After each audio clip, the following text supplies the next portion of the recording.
Ya, dari informasi emiten kita ke indeks harga saham gabungan pemirsa, di mana hingga penutupan perdagangan di sesi pertama perdagangan Jumat atau jelang libur panjang, IHSG bergerak terkoreksi hampir 1%, tepatnya 0,99%.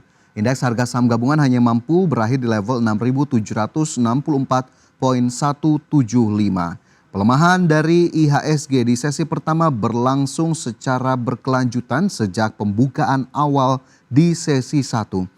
Bahkan IHSG menyentuh level terendah di 6.763,94 pada perdagangan di sesi pertama.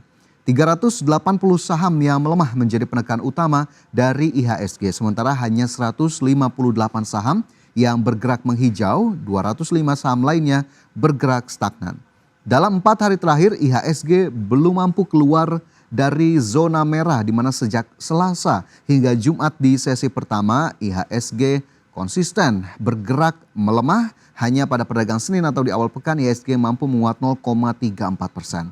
Secara year to date pelemahan IHSG semakin dalam, menyentuh 6,99%.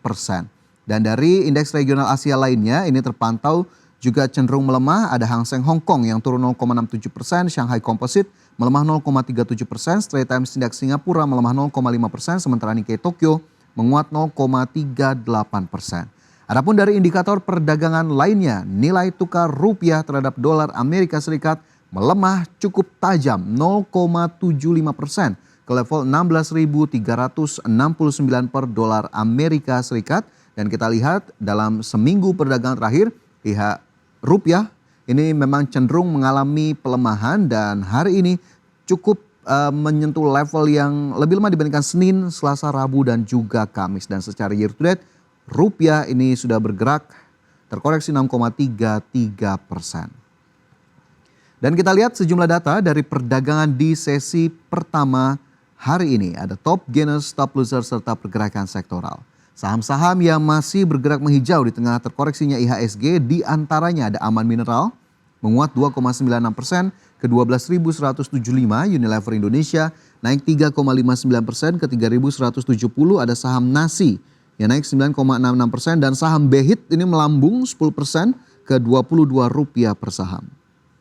Sementara itu dari sisi top loser, saham-saham perbankan dominan menekan IHSG. Ada BBRI di sana yang turun 2,09% ke 4.220, diikuti BMRI turun 1,7% ke 5.775. Telkom melemah 2,46% ke 2.770 dan BBNI yang terkoreksi 2,68% ke Rp4.360. Sementara itu dari sisi sektoral, properti menguat 0,17%, teknologi, keuangan, infrastruktur kompak terkoreksi masing-masing 1,93%, 1,35% dan 1,19%.